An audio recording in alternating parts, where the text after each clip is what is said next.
kebanggaan semua, penyuluh hidup jaya. Berbagai maklumat terkumpul sedia, berkhidmat setia, berbakti pada rakyat Malaysia. Namanya tak terhingga, perpustakaan negara Malaysia, penggerak budaya membaca. Berbagai khazanah yang ada, pusaka warisan bangsa. Rakyat yang berilmu akan terus maju, akan sumber ilmu. Bersama kita membina minda, wawasan jadi nyata.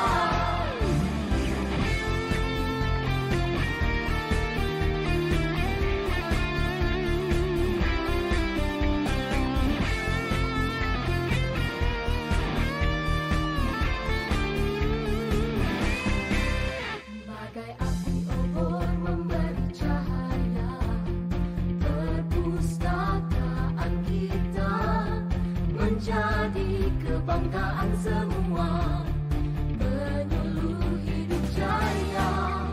Berbagai maklumat tersedia, setia, berbakti pada rakyat Malaysia. Namanya tak terhingga, perpustakaan negara Malaysia, penggerak budaya membaca. Berbagai khazanah yang ada, pusaka warisan bangsa.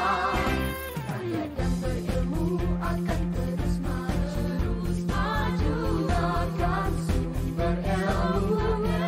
Bersama kita membina minda, wawasan jadi nyata, wawasan jadi nyata.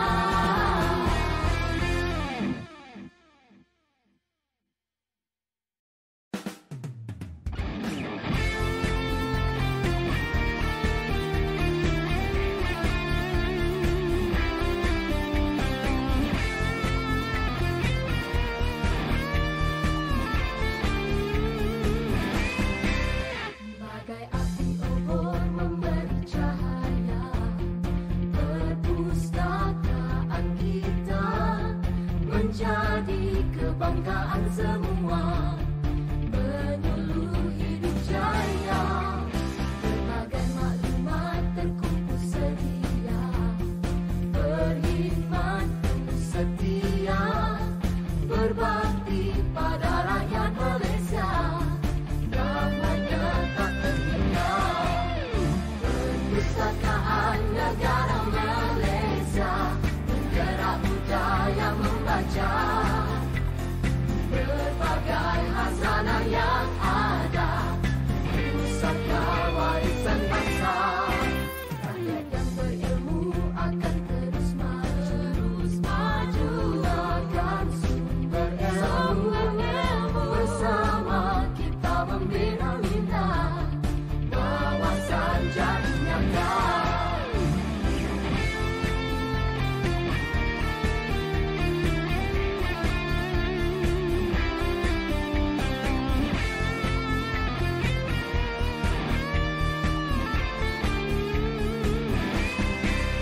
Bagai api obor memberi cahaya, perpustakaan kita menjadi kebanggaan semua, penyuluh hidup jaya. Berbagai maklumat tersedia,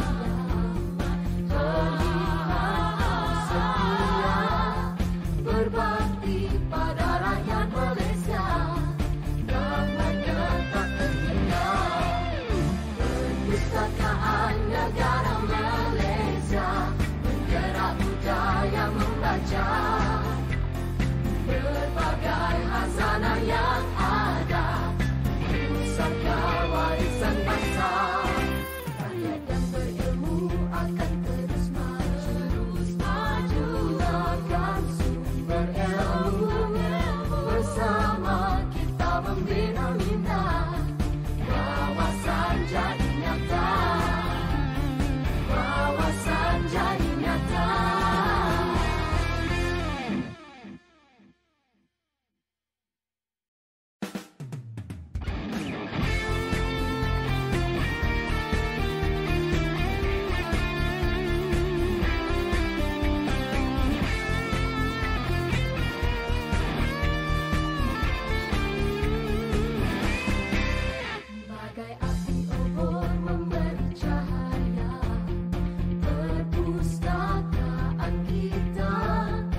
kebanggaan semua, penyuluh hidup jaya.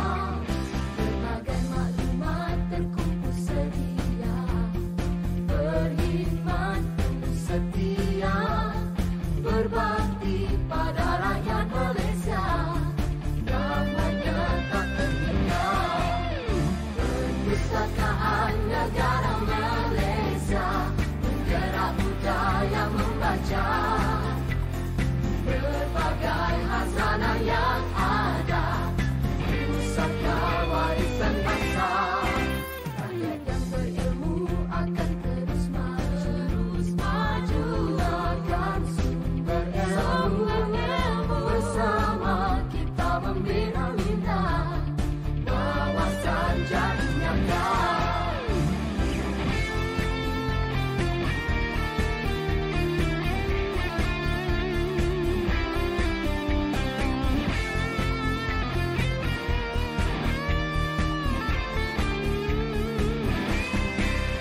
Bagai api obor memberi cahaya, perpustakaan kita menjadi kebanggaan semua, penyuluh hidup jaya.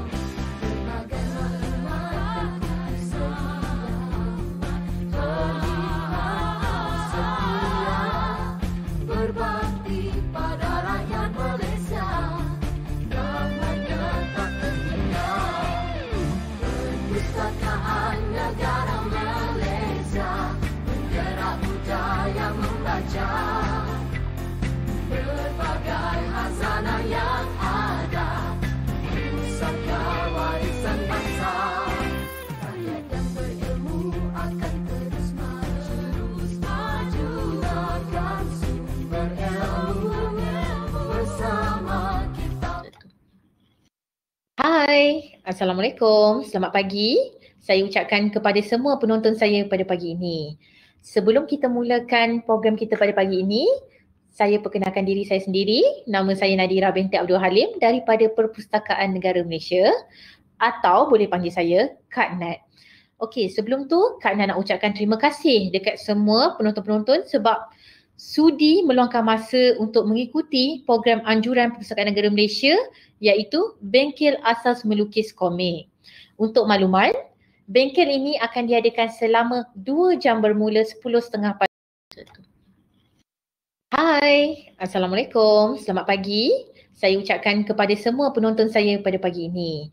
Sebelum kita mulakan program kita pada pagi ini, saya perkenalkan diri saya sendiri. Nama saya Nadira binti Abdul Halim daripada Perpustakaan Negara Malaysia, atau boleh panggil saya Kak Nat. Okey, sebelum tu Kak Nat nak ucapkan terima kasih dekat semua penonton-penonton sebab sudi meluangkan masa untuk mengikuti program anjuran Perpustakaan Negara Malaysia, iaitu Bengkel Asas Melukis Komik. Untuk makluman, bengkel ini akan diadakan selama 2 jam bermula 10.30 pagi ini. Sebelum kita teruskan bengkel ini, Kak Nat ingin memperkenalkan secara ringkas penceramah kita pada hari ini, iaitu Encik Muhammad Nazri bin Abdul Salam, atau lebih dikenali sebagai Nazri Salam. Untuk makluman juga, Encik Nazri berasal daripada Johor dan beliau memiliki ijazah sarjana muda kejuruteraan komputer daripada Universiti Teknologi Malaysia. Encik Nazri juga merupakan penulis fiksyen, skrip dan juga pengurus pasukan produksi buku dan animasi skuad misi PLT. Antara kejayaan yang telah dihasilkan Encik Nazri juga ialah ianya mempunyai 13 judul buku komik, 12 judul novel dan juga 1 judul buku cerita kanak-kanak. Selain daripada itu, Encik Nazri juga berjaya menerbitkan sebuah e-book berkaitan teknik melukis komik, travelog komik, teknik storytelling dan teknik membina watak. Di samping itu, Encik Nazri telah menghasilkan siri komik 2 halaman di majalah Dewan Siswa, majalah Gempak, Akhbar Berita Harian dan majalah Iris. Encik Nazri juga berbakat dalam penghasilan penulisan skrip siri animasi 3D yang bertajuk Si Bongkok Tanjung Puteri dan Z Biru terbitan Animagis Sendirian Berhad. Okey, antara pencapaian beliau adalah dengan memenangi anugerah buku negara dalam kategori buku komik terbaik. Tahniah diucapkan untuk Encik Nazri walaupun telah berlalu lama. Justru itu, kita pada pagi ini, Kak Nat dan penonton sangat bertuah kerana berpeluang untuk berkongsi ilmu tentang penghasilan komik yang mendedahkan tentang teknik asas diperlukan dalam penghasilan sesebuah komik yang berkualiti. Kak Nat pasti ada yang di antara penonton sekarang ni tak sabar untuk mendengar sebersedikit tentang perkongsian Encik Nazri pada pagi ini. Tanpa membuang masa, dijemput Encik Nazri Salam untuk teruskan bengkel asas melukis komik pada pagi ini. Dipersilakan Encik Nazri.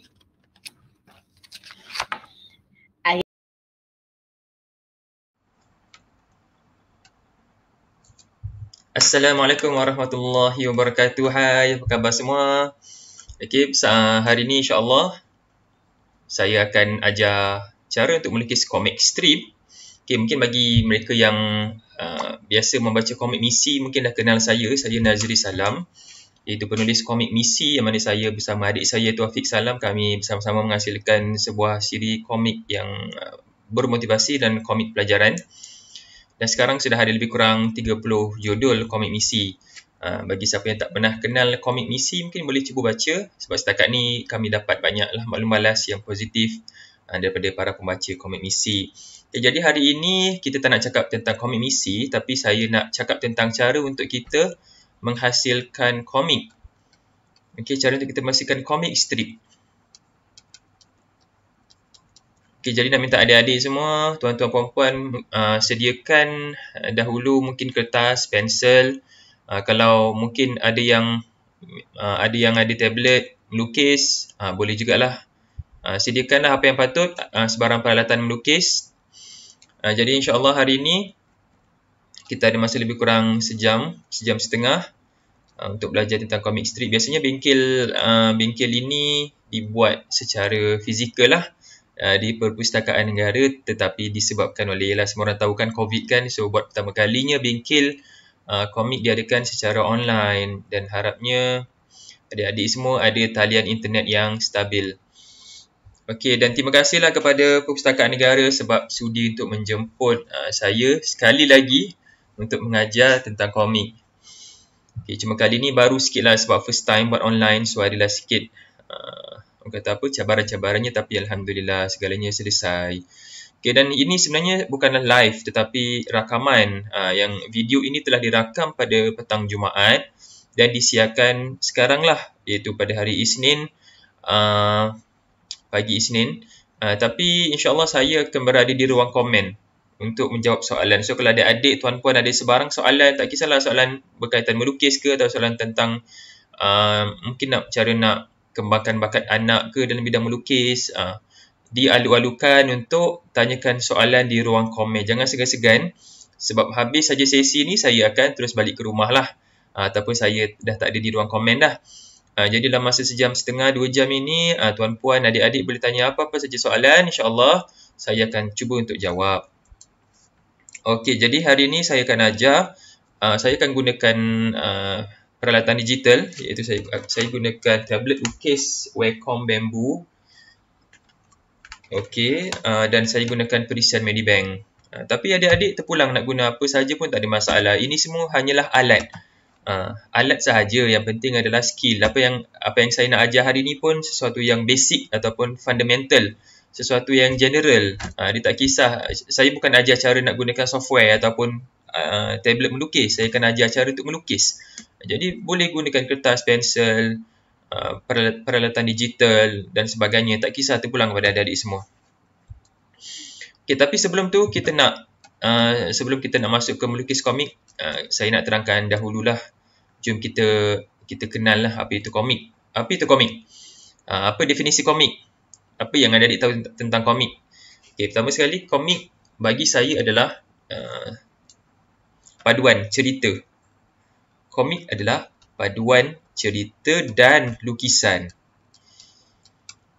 Okey, so cerita tambah lukisan sama dengan komik. Dia mesti ada cerita, dia mesti ada lukisan. Dia kalau cerita sahaja bukan komik. Tu novel kan. Kalau ada cerita saja, tulisan je semua, tak ada lukisan langsung, tu novel, tu bukan komik. Kalau ada lukisan sahaja, tak ada cerita, tu bukan komik lah. Tu mungkin digelar kartun atau mungkin ilustrasi, rekaan grafik dan sebagainya. Komik mesti ada cerita dan juga lukisan. Contoh macam contoh komik misi kan. Komik misi ada lukisan, ada watak Zahir Aizat, dan dia juga ada cerita macam mana Aizat menghadapi masalah belajar kan. And then Zahid pula dalam misi 10A dia ada masalah dengan beasiswa dia. Beasiswa dia nak dipotong dan sebagainya. So watak-watak itu, komik itu ada dia punya konflik lah ataupun ada dia punya cerita dia. So itu adalah komik. Dan biasanya komik ni disampaikan dalam bentuk panel. Kita panggil ni kotak-kotak panel kotak panel. Okey, jadi dalam satu halaman ni, satu halaman ni ke satu halaman. Biasa kita baca macam ni kan. Ni bila kita buka halaman komik tu jadi macam ni. So ni satu halaman, ni halaman satu, halaman kedua. Ni kotak-kotak panel lah. And then dalam kotak panel ni yang kita isikan lukisan watak, ada, kejap kita alihkan. Okey, dalam satu kotak panel dia ada watak kan. Watak ni adalah figura lah ataupun manusia ke. Watak tak mesti manusia kan. Watak adalah satu peranan atau satu karakter yang menggerakkan cerita watak ni. Kemudian bila watak tu nak bercakap, dia ada balon dialog. Ni kita panggil balon dialog. Ni dia mesti tuding, balon dialog tu mesti tuding ke arah mulut tau. Mulut watak tu supaya nak tunjukkan watak mana yang bercakap. Kemudian dalam balon dialog ni ada teks dialog. Kita panggil sebagai teks dialog. Teks ataupun tulisan dialog lah. Kemudian ada juga kita masukkan lukisan latar belakang untuk tunjukkan dekat mana watak itu berada. Adakah dia berada di bandar atau adakah dia berada di taman bunga atau berada di mana? Di sekolah ke. So penting untuk ada lukisan latar belakang khususnya dalam kotak panel yang awal-awal untuk tunjukkan dekat mana watak itu sedang berada. Kemudian mungkin kalau perlu kita letakkan kotak naratif. Kotak naratif ini pula kita nak tulis info-informasi yang tak dapat disampaikan dengan gambar. Kita contoh tahun. Kita nak nyatakan tahun berapa ni? Tahun 2020. Tahun 2020 seorang watak ni sedang berdiri di bandar dan bercakap hi. Macam tu kan. And then ada beberapa lagi. Contoh kalau kita nak buat satu kotak panel tu ada babak aksi kan. Babak aksi. Katalah ataupun ada bola sepak ni. Okey, bola sepak. And then bola sepak itu sedang bergerak dengan sangat laju. Bola sepak tu bergerak dengan sangat laju. Tapi komik ni masalahnya dia bukan macam animasi. Animasi dia bergerak kan. Kan kalau tengok boy Upin Ipin kan dia bergerak-gerak. So kalau komik dia tak bergerak, dia gambar. Dia bukannya animasi. Jadi macam mana kita nak tunjukkan bola ini bergerak dengan sangat laju? So kat situ adanya speed lines atau garisan kelajuan. Garisan kelajuan. Speed lines. Garis kelajuan. Garisan. Dia adalah garisan yang menunjukkan kelajuan pada satu-satu objek. Contoh tadi kita nampak macam dia bola tak bergerak. Bila kita tambah speed lines, bola tu terus nampak macam bergerak laju. Dan kita kalau nak tambah lagi impak dia kan, kita nak buatkan dia nampak gerak lebih laju, kita tambah pula sound effect ataupun kesan bunyi. Contoh kesan bunyi laju, kita letak zoom gitu. Itu sound effect. Kita nak tunjukkan yang dia bergerak dengan sangat laju. Dan makin banyak garisan, makin nampak dia bergerak dengan sangat laju. Nampak? Kalau nak tambah lagi over, kita tambah lagi api ke apa ke kan. Tak ada masalah. Ni komik tau. Kita buat komik. Bila satu kelebihan komik atau satu benda yang seronok bila kita baca komik adalah dia dalam komik ada kita panggil exaggeration lah. Exaggeration ni bahasa Inggeris yang bermakna kita perbesar-besarkan benda tu. Okey, contoh kita perbesar-besarkan. Contoh kalau orang terkejut kan. Kalau orang terkejut. Biasanya kalau kita terkejut macam dalam dunia sebenar, kita akan macam mungkin mata besar atau mungkin macam ni. Mulut terbuka sikit kan. Ini dalam dunia sebenar. Tapi kalau dalam komik, kita boleh perbesar-besarkan lagi. Dia terkejut, kita buat dia mata terjojol keluar macam tu. Lepas tu, Buat dia macam tu. Kan? Boleh, tak ada masalah. Ni kita buat komik. Tu kelebihan komik. So, bila pembaca baca pun dia terus faham. Oh, ni watak ni terkejut. And then, satu lagi dia akan nampak lebih kelakar lah. Dan mungkin kita buat rambut tercacak macam tu.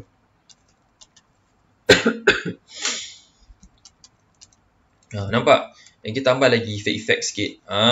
So, nampak antara 1 dengan 2. Mana yang lebih ketara nampak dia punya terkejut? Mana lebih seronok? Biasanya kalau kita buat komik untuk kanak-kanak, komik untuk remaja, biasanya kanak-kanak remaja sukalah yang nombor 2 tu. Tapi kalau untuk orang dewasa, biasa orang dewasa ni dia suka sesuatu yang lebih realistik lah. Dia tengok jugalah pada preference atau pada orang kata minat pembaca. Tapi biasanya yang nombor 2 tu lebih orang kata apa, lebih menarik lah, ataupun lebih orang kata dia lebih hidup. Walaupun dia tak real, tapi dia lebih hidup berbanding nombor 1. So kita buat komik ni tak boleh terlampau serius, tetapi jangan juga terlampau kita nak masukkan lawak-lawak yang seperti lawak yang tak senonoh ke, lawak lucah ke. Tu semua kena elakkan lah. Walaupun dia tak serius, tapi jangan terlalu orang kata apa, terlalu main-main dengan komik ni. Macam tu lah. Jadi dalam komik ada exaggeration, atau kita boleh perbesar-besarkan emosi. Kalau watak terkejut, kita buat dia betul-betul terkejut. Biar pembaca terus tengok sekali, terus tahu yang watak ini sedang terkejut. Kalau pembaca kalau watak itu sedang sedih, kita buat dia menangis kan. Nangis macam ni ke.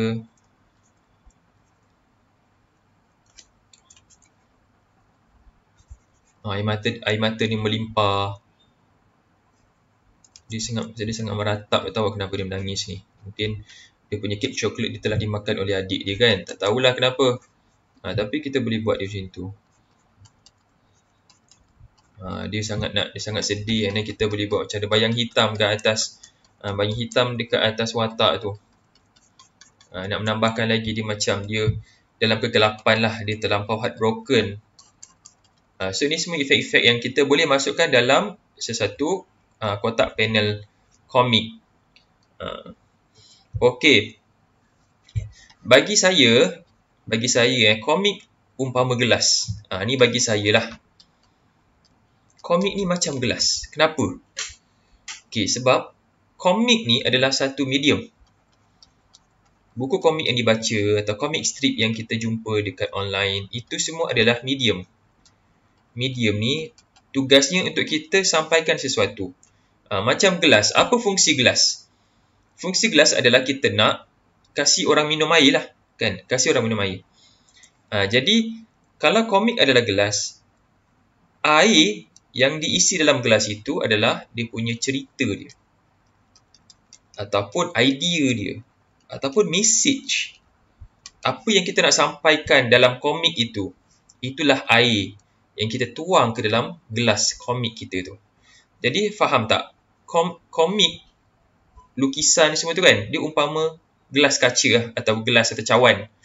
Manakala air yang kita tuang dalam gelas itu adalah dia punya cerita dia. Cerita komik tu. Bayangkan macam ni. Kalau komik tu sangat-sangat cantik komik tu sangat cantik. Dia seumpama kita ada satu gelas emas atau gelas belian. Kan? Dia sangat shining, dia sangat mahal. Gelas itu sangat cantik. Tapi kita isi dengan air longkang. Air yang sangat kotor, air yang berkeladak. Bila kita kasih orang minum, apa jadi? Okay, yang pertama sekali orang tak nak minum lah. Walaupun gelas dia cantik. Tapi dia tengok, air apa ni kan? Air kotornya. Air longkang. Dia tak nak minum. Kalau dia nak minum juga, apa jadi? Kalau dia minum juga, dia akan jatuh sakit. Sebab air longkang tu kotor. Nampak tak? Tapi kalau kita ada gelas yang sederhana, gelas kaca biasa kan. Kemudian kita isi dengan air zam-zam atau kita isi dengan ubat. And then kita kasih orang minum, apa jadi? Orang itu akan lebih sihat atau orang itu akan lebih baik, dia akan dapat manfaat. So nampak tak? Gelas ni dia bukannya tak penting, dia penting, tetapi fungsinya sekadar memang untuk isikan dengan air. So macam itu jugalah komik. Komik ni dia fungsinya untuk kita sampaikan cerita. Jadi sebab itulah dia bukan tak penting, tapi syarat untuk buat komik, syarat untuk buat komik bukannya kena pandai melukis. Bukan pandai melukis. Bermaksud yang tak pandai melukis pun boleh melukis komik. Sebab syarat untuk buat komik bukannya pandai melukis. Tak pandai lukis pun tak apa, boleh buat komik. Sebab komik ni memang fungsinya adalah untuk kita sampaikan cerita, sampaikan idea, sampaikan message. Kalau kita ada idea, kita boleh buat komik. Kalau kita ada cerita, kita nak kongsikan, kita ada pengalaman yang sangat best, yang sangat bermanfaat, kita nak kongsikan kepada orang lain. Nak cerita mulut tak tahu, so kita nak melukis komik untuk sampaikan. Pun boleh. Walaupun kita tak pandai melukis. Sebab apa tuan-tuan dan adik-adik, kita nak melukis ni, okey. Nak melukis ni, janji kita boleh buat garisan. Janji boleh buat garisan. Garisan, kan? Adik-adik boleh tak ambil kertas, cuba buat garisan dekat kertas tu. Cuba lukis satu garisan lurus. Boleh? Cuba tuan-tuan, cuba buat satu garisan. Lukis satu garisan pada kertas. Kalau boleh, bermaksud tuan-tuan boleh melukis. Sebab asas kepada lukisan adalah garisan. Asas kepada lukisan adalah garisan. Sebarang lukisan, even lukisan Picasso ke lukisan komik-komik Jepun yang nampak sangat cantik semua tu kan, asalnya daripada satu garisan yang ditarik. Faham? Jadi, katalah kita nak buat watak, kita tak pandai nak lukis. Katalah teruk sangatlah kita tak pandai nak lukis. Kita pandai lukis orang lidi je. Pun boleh kita buat komik. Tak ada masalah komik orang lidi ni. Komik orang lidi, katalah. Tak ada masalah. Dah siap seorang watak. Katalah kita nak buat watak ini unik sikit lah. Kan? Dia orang lidi. Orang lidi, okay, dia pakai spek. Kita lukis dia pakai spek. Kita tambah sikit nak buatkan unik. Tambah jambul je. Jambul je ni. Dah. Tambah mulut. Dah siap watak utama. Katalah kita letak watak ni senama Man. Dah siap dah watak nama Man. Kita lukis kotak panel sekeliling dia. Kemudian kita tambah background. Background nak buat background apa? Background, okey, kat mana watak Man ni sedang berdiri? Dekat taman. Okey, boleh. Man dekat taman. Kita lukis pokok. Janji nampak macam pokok. Syarat untuk melukis komik bukannya lukis dengan cantik, tetapi boleh melukis sampai setakat orang faham lah. Janji orang faham dah cukup dah untuk jadi seorang pelukis komik. Janji orang faham apa yang kita lukis. Itu pun dah cukup dah untuk menjadikan kita, untuk kita melukis komik. Nampak? Kalau orang sekali pandang, okey, Man. Okey, Man ni seorang manusia kot. Kan? Dia orang lidi, tapi orang boleh kenal lah. Ni adalah manusia. Dia pakai spek. Dia ada jambul. And then, belakang dia macam pokok. Macam pokok. Takkanlah gula-gula kapas kan? Mestilah pokok. Jadi kat situ orang dah boleh faham. Orang sekali tengok pun dah boleh faham. Walaupun lukisan ni sangat-sangat simple. Kan? Adik-adik mesti boleh lukis macam ni. Malah adik-adik boleh lukis lagi cantik daripada ni kan? At least boleh lukis orang yang lebih elok sikit. Lukis pokok yang lebih cantik sikit kan? Ada ranting. Nampak tak? Malah tuan-tuan kalau nak tahu, ada banyak je kat luar sana komik-komik yang di-share dekat Facebook, Instagram kan. Komik-komik tu dilukis dengan orang lidi je. Tapi ya Allah, dia punya sambutan tu ada sampai berjuta-juta subscriber lah atau follower ataupun baca, senang kata, komik orang lidi. Bayangkan komik orang lidi ada berjuta-juta pembaca satu dunia. Ada beberapa siri komik orang lidi yang ada dekat internet. Sangat famous. Sebab apa dia famous? Sebab lukisan. Setakat lukisan orang lidi, semua boleh buat kan? Tapi dia famous bukan sebab lukisan. Dia famous sebab idea. Apa yang dia sampaikan itu. Jadi sayang tahu kalau sebab komik adalah satu medium yang sangat-sangat berpengaruh. Komik ni. Komik ni sangat-sangat powerful. Komik sangat powerful. Dia sangat berpengaruh. Jadi kalau kita ada idea yang baik, kan, kalau tuan-tuan, adik-adik ada idea komik yang bagus, ada jalan cerita yang bagus, ada nak sampaikan message yang bagus, nak sampaikan dakwah ke apa ke, tapi rasa tak yakin sebab tak mampu melukis dengan baik macam pelukis profesional. Sayang lah, kan? Hanya sebab tak boleh melukis macam pelukis profesional, kita tak melukis komik. Sedangkan apa yang kita nak sampaikan tu mahal harganya dan bermanfaat kepada ramai orang. Jadi jangan sampai lukisan atau tahap lukisan adik-adik atau tuan-tuan, jangan sampai tahap lukisan adik-adik itu menghalang adik-adik berkarya. Jangan. Lukislah komik sepuasnya. Janji mesej yang nak disampaikan itu baik. Mesej yang baik, mesej yang positif. Okey, lukis sepuas-puasnya. Tak kisah lukisan macam mana. Janji orang faham. Kalau orang ejek, katalah orang ejek, lukisan buruk, orang lidi. Biarkan dia. Biasalah tu, kan? Mungkin dia jangan-jangan orang yang ejek tu tak mampu nak lukis orang lidi pun. Tapi dia tengok kita lukis orang lidi, dia jealous. Ish, pandainya dia lukis orang lidi, dia jadi ya. Aku lukis orang lidi jadi macam ikan. Tak jadi. Jadi macam itulah. Lukis apa saja. Jangan risau sangat pasal lukisan tak cantik, lukisan buruk. Jangan risaukan itu. Yang penting fokus kepada apa yang kita nak sampaikan dalam komik kita tu. Okey. Jadi, watak komik.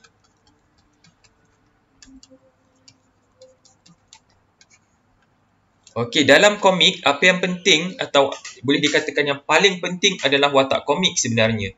Sebab, bayangkan komik yang tak ada watak komik. Macam mana? Komik tak ada watak komik. Contohlah. Kan? Contoh, kita lukis kotak panel. Kita nak buat komik strip. So, dalam kita bayangkan komik yang tak ada watak komik. Jadi, kotak panel pertama kita isi pokok. Kotak panel kedua kita isi bangunan. Yalah. Sebab tak ada watak, kita lukis latar belakang je. Mungkin dengan dialog sikit. Okay, lepas tu mungkin ada burung-burung berterbangan. So, bila tak ada watak komik, dia tak ada message tau. Dia tak ada message. Jadi, untuk membolehkan komik kita ada cerita, kita mesti pertama sekali buat watak komik. Kita hasilkan satu watak komik. Tetapi watak komik tak mesti manusia.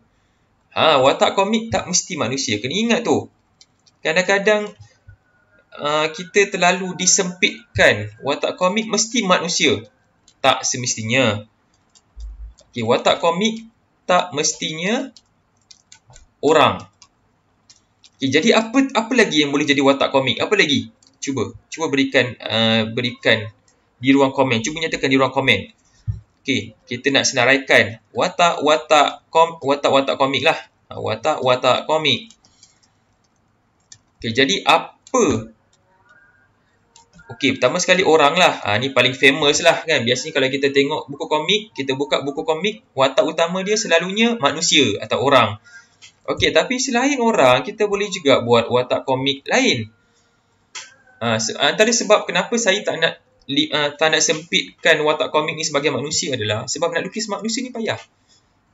Manusia ni, especially kalau mungkin kita tak nak lukis orang lidi kan, kita nak lukis yang lebih detail. Nak lukis manusia ni actually mencabar sebab manusia ada banyak sendi tau. Nak lukis tangan dia lagi, nak lukis dia punya lipatan baju lagi, nak lukis ekspresi muka, semua tu, setiap sudut tu, setiap aspek tu pada manusia tu memang mencabar nak dilukis. Kan? Jadi sebab itulah kadang-kadang saya tekankanlah kepada pengkarya muda untuk jangan terlampau hadkan komik ni kepada watak komik manusia saja. Kita boleh buat watak-watak komik tu benda lain. Apa contoh? Kita boleh buat watak robot. So robot jadi watak utama. Contoh apa komik yang gunakan watak robot sebagai watak utama? Komik Doraemon. Doraemon kan robot. Dia robot kucing. Dia robot kucing yang pelik lah sebab dia tak ada telinga kan. Tak nampak macam kucing pun. Tapi dia hakikatnya dia adalah watak robot berbentuk kucing. Okey, kemudian apa selain robot? Haiwan. Haiwan ada banyak. Kita boleh buat kucing, anjing, arnab. Tak kisahlah macam mana haiwan apa pun. Kita boleh buatkan haiwan itu menjadi watak komik. Nak buat dinosaur jadi watak utama komik pun boleh. Jadi hero kan. Mungkin T-Rex.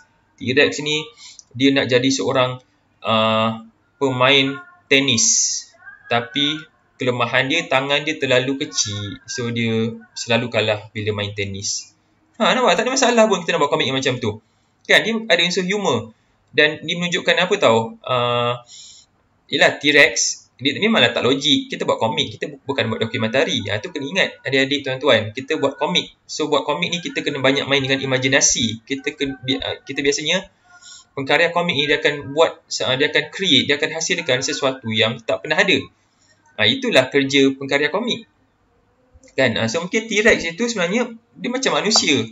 Dia ada kelemahan, tapi dia nak mencapai sesuatu yang mencabar diri dia, kan? Sesuatu yang dia lemah. Tapi dia nak dapat buat.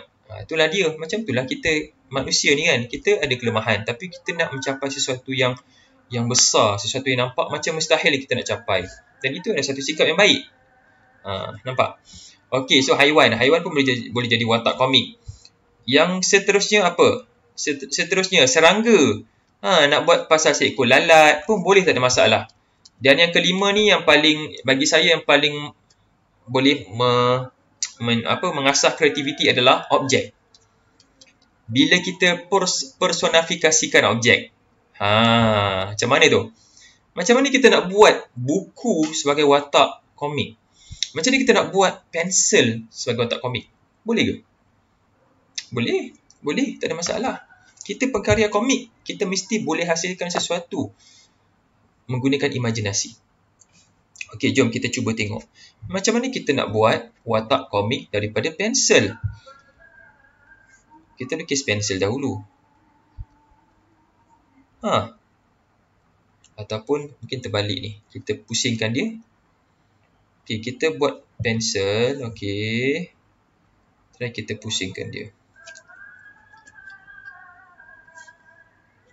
Dah pusing. Inilah kelebihan lukis digital. Tapi kalau guna kertas pun sama juga. Kita pusingkan kertas je lah kan. Okey. Dah siap lukisan pensel. Kemudian, macam mana kita nak tambahkan lukisan. Kita nak tambah pada pensel ini supaya dia jadi macam manusia. Macam mana? Personifikasi adalah kita jadikan objek tu menjadi seakan-akan manusia. Tapi dia bukan manusia, dia objek lah. Tapi dia boleh bergerak, dia ada tangan semua. Okey, jadi caranya adalah kita tambah mata, tambah mulut, tambah tangan, tambah kaki. Dah siap. Nampak? Siap dah. Satu watak yang kita hasilkan daripada objek. Iaitu watak pensel. Boleh. Dan kita boleh buat komik pasal alat tulis pun. Kan? Mungkin ada pemadam. Kawan dia pemadam. Pemadam kawan dia. Pemadam ni pula selalu jealous dengan si pensel. Sebab pensel ni kalau digosok-gosok kepala dia, terhasillah karya, terhasillah tulisan. Tapi pemadam, gosok-gosok kepala dia, terpadam pula benda lain kan. So sebab itulah pemadam ini, dia dengki dengan pensel. Setiap kali pensel tulis sesuatu, dia akan padam. Itulah dia. Ni contoh, ni nampak? Ni idea spontan je sebenarnya. Kemudian diorang berdua ada seorang kawan, pembaris. Pembaris ni pula memang sikap dia lurus macam pembaris. Dia mudah percaya pada kata-kata orang. Dia dan dia tak faham sindiran. Dia lurus lah. Saya nampak tak? Kita buat karakteristik dia pun berdasarkan dia punya ciri fizikal dia. Karakteristik ataupun perwatakan. Apa sikap, perangai watak tu. Nampak macam ni kita boleh hasilkan watak komik daripada objek dengan cara menambah personifikasi. Kita tambahkan orang kata apa, mata, mulut, tangan, kaki, dia dah jadi macam manusia dia. Tetapi dia masih lagi objek. Dia akan berfikir daripada side objek. Dan kita boleh tambah perwatakan dia ataupun dia punya sikap perangai dia tu. Kita boleh masukkan perangai dalam watak ini yang bersesuaian dengan ciri fizikal watak tu lah. Kalau watak tu pembaris kan, mungkin kita boleh buat dia punya perangai dia memang lurus macam pembaris kan, atau pemadam. Kalau watak pemadam apa? Dia suka padam apa yang orang lain buat. Dia suka lupakan. Dia mungkin dia seorang yang pelupa. Contoh macam tu lah. Dan kita boleh buat komik tentang sayur-sayuran. Kita boleh lukis tomato. Katalah tomato. Tomato. Asalnya tomato biasa. Kita tambah warna sikit lah, kasih menarik. Okay, kelebihan lukisan digital ni ialah kita boleh warna dengan sangat mudah. Nampak? sekali kita boleh satu klik je dia dah boleh warnakan keseluruhan buah tomato ataupun sayur tomato. Tomato ni sayur ke buah? Adik-adik cuba jawab. Tomato itu sayur atau buah? Okey, dah siap tomato. Now kita nak tambah elemen manusia. Masukkan elemen manusia ke dalam watak ni. Jadi apa kita kena buat? Okey, kita tambahkan mata. Tambah mata.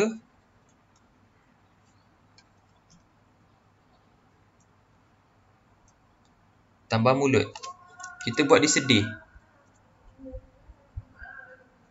Kenapa dia sedih? Okey. Dia sedih sangat. Kenapa dia sedih? Sebab dia tak tahu dia sayur ke dia buah. Bila dia masuk geng buah, kan, ada tembikai belakang tu. Tembikai. Ada tembikai. Tembikai ni tak ada kaki. Dia bergolek je. Mungkin ada tangan. Tangan pun tak payahlah. Dia bergolek je. Dia kalau nak ambil apa-apa, dia guna mulut. Senang. Ada macam-macam lah buah kat sini kan. Buah apple. Semua tu tak nak kawan dengan dia. Sebab mereka kata awak itu sayur bukan buah. Bila tomato pergi ke kawan-kawan sayur pula. Kawan-kawan sayur kan. Dia kata awak buah lah. Awak bukannya sayur. Semua tak terima dia. Dia kata awak pergi sana. Itu kawan awak. Kita sayur patutnya warna hijau. Awak warna merah. Awak bukannya sayur, awak buah. Jadi itulah dia menyebabkan dia sedih. Dia tak ada kawan kan. Dia confused. Dia kena pergi mana ni? Macam itulah. Nampak? Spontan je kita boleh buat idea. Dapat idea komik daripada objek yang bukan hidup lah. Ataupun daripada objek. Ataupun daripada sayur, daripada buah pun kita boleh buat cerita komik. Nampak? Ni cerita tu. Macam mana tomato yang tak diterima oleh golongan buah, tak diterima oleh golongan sayur. Jadi dia nak pergi mana? Dia tak ada kawan. So dia mulakan misi dia untuk mencari kawan baik dia. Tu satu cerita. Dan bila ada cerita, kita boleh buat komik. Nampak? Tak mesti kita nak buat komik tu, kita nak kena lukis orang cantik-cantik, orang detail-detail kan. Tu semua actually benda yang menghalang kita daripada berkarya sebenarnya. Dia akan menghasilkan satu dinding dalam otak kita. Bila kita asyik nak kata, nak lukis komik, kita kena pandai melukis. Tak betul loh. Tak betul. Tak mestinya kita nak kena lukis cantik baru kita boleh lukis komik. Tak perlu. Yang penting, apa yang kita lukis itu difahami oleh kita sendiri dan orang lain. Bila kita lukis kucing, jadi macam kucing. Bila kita lukis orang, jadi macam orang. Okeylah, cukup lah tu. Kan? Contoh, lukis kucing. Kita tak pandai lukis sangat. Lukis kucing je lah sini. Masukkan apa ciri-ciri yang penting. Ciri-ciri penting yang ada pada kucing apa. Dah siap, dah ada ekor. Dah siap dah kucing. Nampak? Simple. Tak mesti kita kena lukis dia dengan sangat realistik ke apa ke. Saya tekankan benda ni supaya adik-adik boleh cuba untuk berkarya. Jangan takut tengok lukisan buruk, lukisan cantik, lukisan tak cantik, tak macam lukisan profesional. Jangan risaukan itu. Komik adalah medium yang kita gunakan untuk menyampaikan message, idea, cerita. Bukannya kita lukis komik nak menunjuk skill melukis kita kan. Sebab itulah, kalau adik-adik ada idea, ada message, ada nak luahkan emosi, luahkan perasaan, lukis je komik. Jangan risaulah. Jangan takut orang ejek ke apa ke. Boleh? Okey, kita akan proceed. Kita akan teruskan. Okey, jadi insya-Allah hari ini saya akan ajar cara untuk lukis komik strip. So kita tadi kita dah pergi kepada watak komik. Yang mana watak komik ni tak mesti manusia. Kita boleh buat watak komik mungkin objek yang diberikan, orang kata apa, yang ada personifikasi, ataupun haiwan, ataupun robot, atau sebarang lah. Yang penting kita mampu untuk melukisnya. Itu penting. Kan? Kalau kita nak buat komik, tapi kita tak mampu nak lukis orang atau nak lukis manusia, kita buatlah komik pasal mungkin sebuah sponge. Nak lukis sponge kan senang. Sponge. Okey, dan kita tambah personifikasi dia sikit. Kita tambah mata, tambah hidung, Abang mulut. Ni nak macam SpongeBob pula kan? SpongeBob tu pun adalah personifikasi daripada objek, iaitu sponge. Nampak? Dan SpongeBob adalah satu watak yang sangat famous. Dia datang daripada personifikasi objek sponge. Nampak? Macam tu. Okey, katalah kita dah ada watak katalah kita dah ada watak komik. Sekarang kita nak lukis komiknya pula. Okey, jadi komik strip kan. Tadi kan saya dah sebut pasal komik strip. So, apa itu komik strip? Komik strip adalah dia macam ni. Dia komik 3 atau 4 kotak panel. 3 atau 4 kotak panel yang berturutan. Dia strip ni maksudnya dia lerang. Dia macam strip kan, benda yang memanjang. Macam tu. Kalau pernah baca tak komik Lawak Campus? Confirm pernah baca kan? Komik Lawak Campus oleh Keith. Dia kan disusun macam ni. Komik strip dia, Keith disusun macam ni. Ni kita baca ni dulu. Yang pertama, kemudian yang kedua, ketiga dan akhir sekali yang keempat. Biasanya yang panel keempat itu ada dia punya lawak dia kan. Biasanya kita ketawa dekat kotak panel yang terakhir sekali. Jadi kita sebenarnya ni komik strip, ni pun komik strip juga. Tapi cuma dia punya bentuk, dia punya susunan dia lain sikit. Kita susun dia dari sini 1, 2, 3, 4. Tak ada masalah. Dia baca dari sini ke sini, ke sini, ke sini pun boleh juga, tak ada masalah. Biasa kita buat format macam ni. Yang format segi 4 sama ni, bukan memanjang, kita buat format segi 4 sama sebab kita nak memudahkan untuk kita terbitkan dalam buku ataupun kita nak letak dekat Facebook kan. Bila bentuk tu segi 4 sama, dia senang untuk kita post, senang untuk orang baca jugalah. Dia kalau kita buat bentuk memanjang kan, bila kita buat komik bentuk memanjang sini, kita susah nak share dekat Facebook. Sebab Facebook lebih, ataupun media sosial lain lah, Instagram ke apa ke, dia orang lagi suka kalau format yang bentuk segi 4 sama. Jadi that's why kalau macam saya pun, saya akan gunakan bentuk yang macam ni lah. Bentuk yang macam ni senang. Okey. Jadi kalau kita nak lukis kotak panel dia tu, kita kena make sure dia kemas lah. So sebaiknya gunakan pembaris. Kita guna pembaris sini. Tapi jangan susun jauh sangat. Jangan jauh sangat.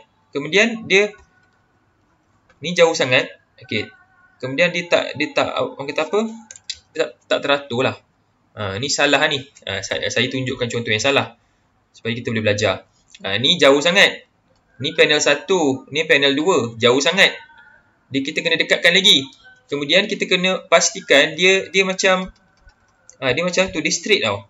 Kalau macam panel 3 dengan 4 ni, dia ke bawah sikit kan. Dia tak straight, nampak? Dia ada jarak. Dia tak selari tau. Dia ada gap kat situ. So ni salah. Jadi kita kena buat, kalau kita nak lukis kotak panel, ambil pembaris, ambil pensel. Dia tak ada ukuran yang tertentu lah. Tak ada ukuran. Tapi semua kotak tu mesti sama besar. Semua kotak mesti sama besar. Kalau kita buat contoh 10 cm darab 10 cm. Kita kena pastikan semua kotak panel itu ukuran dia sama. 10 cm darab 10 cm. Contoh je lah. Okay, jadi kita kena... Okay, ni panel kedua. Panel ketiga, kita buat dia jarak pun lebih kurang sama. Besar sikit lah. Jauh sikit. Ataupun sama pun, nak buat sama pun boleh. Jangan rapat sangat, jangan jarak sangat. Dia sedang-sedang je. Yang penting mata sedap untuk melihat. Macam ni lah. Ni panel 1. Ni kotak panel kedua. Kotak panel ketiga. Dan kotak panel keempat. Okey, nampak So, nampak jarak antara kotak panel atas dan bawah ni. Dengan jarak antara kotak panel kiri dan kanan ini. Dia tak terlalu jauh, tak terlalu dekat. Dia macam cantik-cantik macam tu. Tapi tak ada ukuran yang tertentu. Adik-adik yang tentukanlah nak berapa ukuran dia. Tapi janganlah pula kan ambil kertas, lepas tu lukis kotak kecil-kecil sangat macam ni. Ni terlampau kecil. Kan ni kertas kosong lah kan, kertas kosong. Jangan lukis kecil sangat kat atas ni. Kalau kita Katalah kita ambil satu kertas A4 kertas kosong A4 tu yang biasa yang kita guna untuk cetak tu kan, kertas A4. Kita lukis macam ni. Jangan terlampau kecil sangat. Kita pastikan saiz itu macam kita maksimalkanlah ruang kosong yang ada. Jadi tak membazir kertas kan. Macam ni okey. Macam ni. Jangan macam jangan kecil sangat. Jangan kecil sangat macam ni. Ni kecil sangat, siapa nak baca? Semua nak baca kalau semua nak baca boleh lah. Kita kena buat dia sederhana lah. Dan kita maksimalkan ruang kosong yang ada pada kertas itu. Atas ni boleh letak tajuk, bawah boleh letak nama pengkarya, nama adik-adik siapa. Okey. Okey, jadi kita ada 4 kotak panel. Apa yang kita nak isi dalam kotak-kotak panel ini? Okey, jadi macam sebelum ni yang saya pernah cakap adalah kita buat komik sebab kita nak sampaikan cerita atau idea atau message. Jadi sebelum kita nak lukis komik, sebelum kita nak isi kotak-kotak panel ini, kita kena fikir dahulu apa yang kita nak sampaikan. Ada ke tak benda yang kita nak sampaikan? Kalau tak ada benda yang kita nak sampaikan, tak payah lukis komik. Melainkan kalau kita nak saja-saja praktis kan.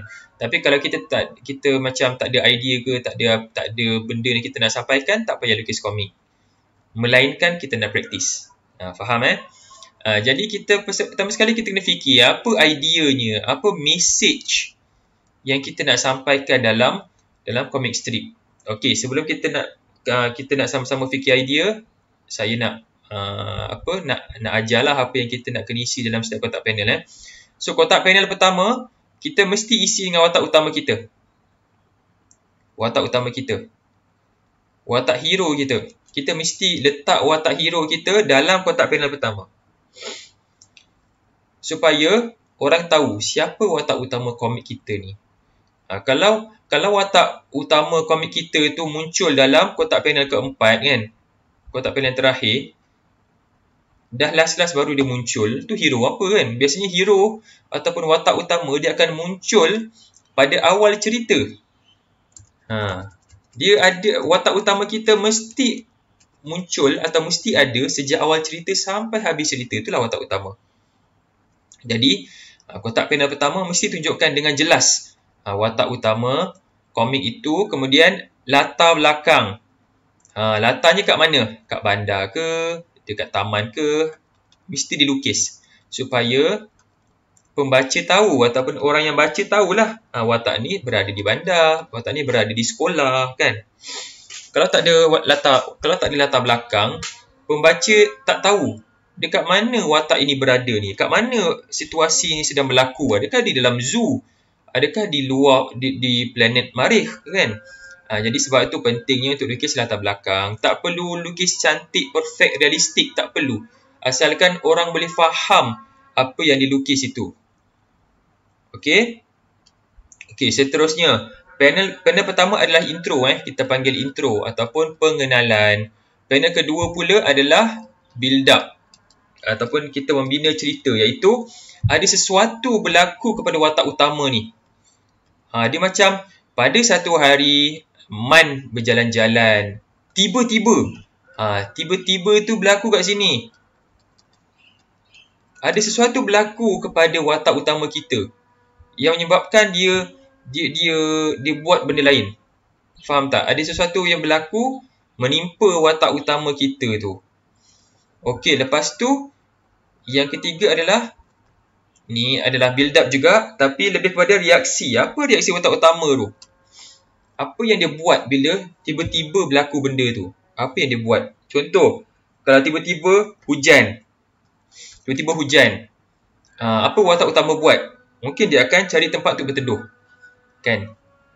Dan last kali adalah punchline.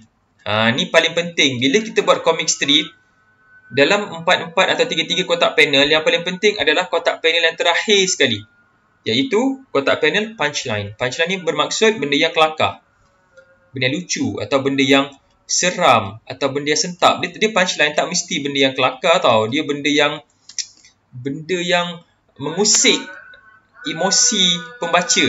benda yang membuatkan pembaca ketawa, atau membuatkan pembaca terhibur, atau membuatkan pembaca rasa seram sejuk, atau membuatkan pembaca rasa sentap. Itu adalah panel, dia tu berada dalam panel yang terakhir, iaitu panel punchline. Jadi actually bila kita nak buat comic strip, kita mesti fikirkan apa punchline yang kita nak sampaikan. Apa benda lucu. Kemudian dari panel keempat, kita akan fikirkan panel ketiga, kedua dan panel pertama. Macam tu cara kita nak bekerja lah kalau kita nak hasilkan comic strip 4 kotak panel. Okey. Okay, jom kita try. Okey.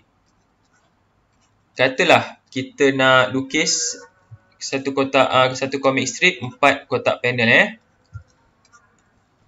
Okey, ni intro. Yang pertama sekali mesti intro. Intro kita mesti tunjukkan watak utama siapa. Katalah kali ni watak utama adalah seorang kanak-kanak. Tak nak lah, kita tukarlah. Mungkin pensel. Watak utama seorang pensel. Sebuah pensel atau sebatang pensel. Terbalik ni. Okey, watak utama dia sebatang pensel. Dia tengah berjalan di atas meja. Kan, tempat pensel dekat mana? Mesti dekat atas meja belajar kan. Meja, lepas tu dia ada kerusi sikit kat situ. Okey, kemudian kita tunjuklah macam ada buku ke kan. Buku kat atas meja. Okey, lepas tu tiba-tiba, apa? Tiba-tiba apa kita nak buat tiba-tiba? Tiba-tiba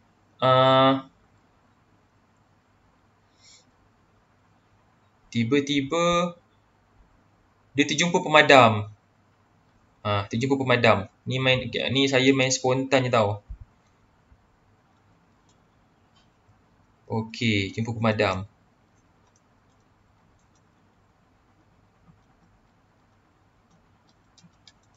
Okey, apa kita nak isi dalam panel ketiga? Apa reaksi dia? Okey, apa reaksi pensel? Nak kena fikirlah apa reaksi pensel dan akhir sekali apa benda yang berlaku.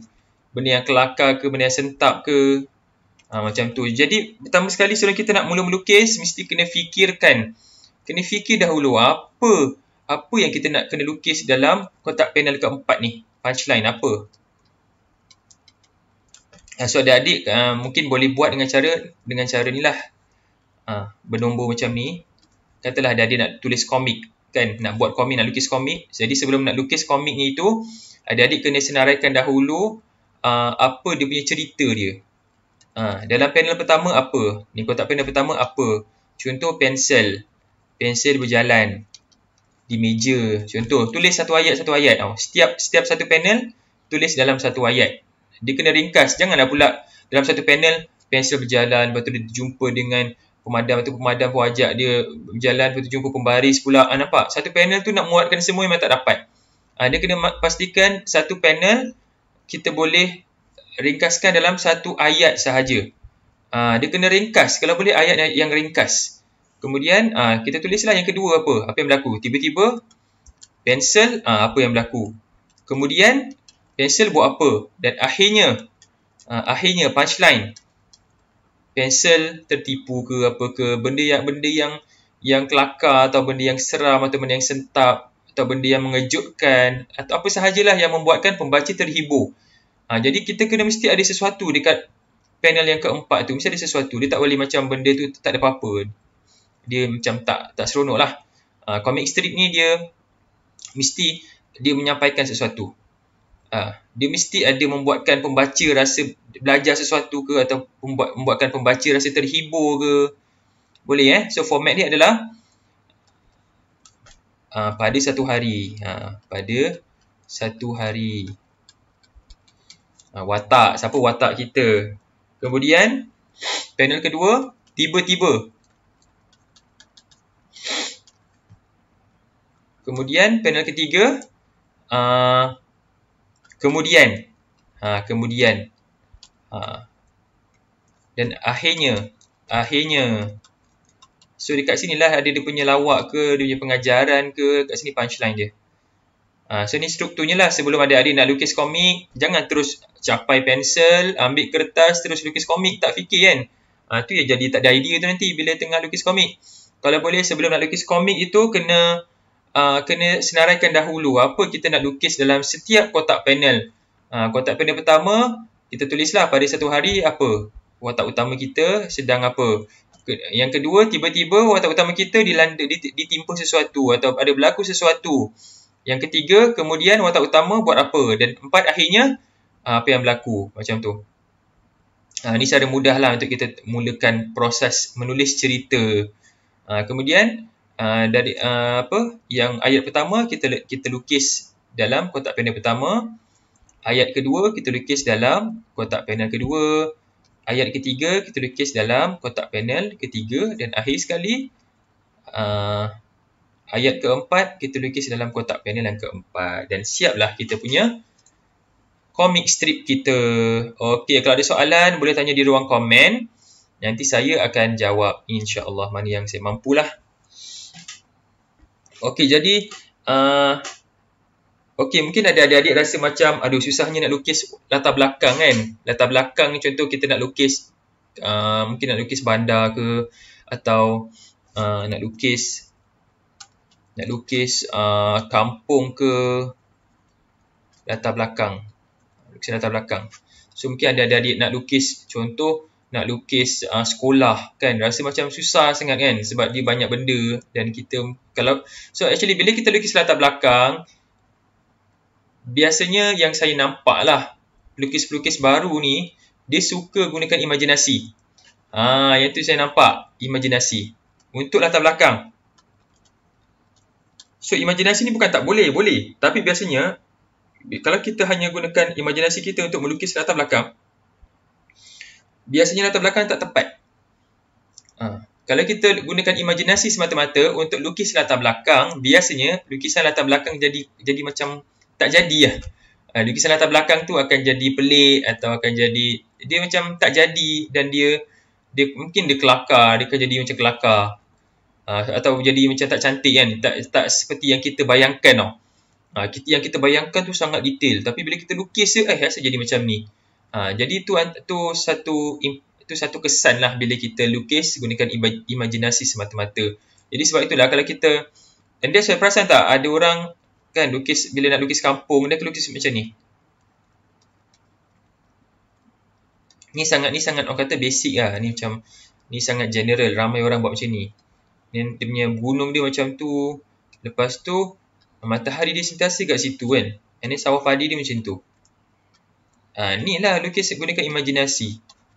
Tu yang kita bayangkan dan itulah yang kita dapat lukis pada kertas.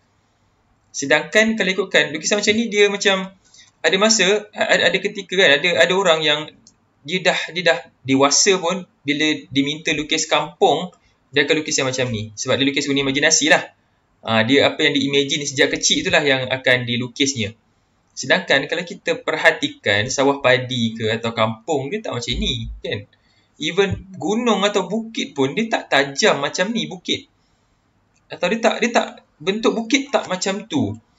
Dia bukit kalau ikutkan dia macam dia ada bumpy dan dia macam random dan dia ada berlapis-lapis tau. Kat belakang bukit ada bukit lagi, ada yang jauh lagi macam tu.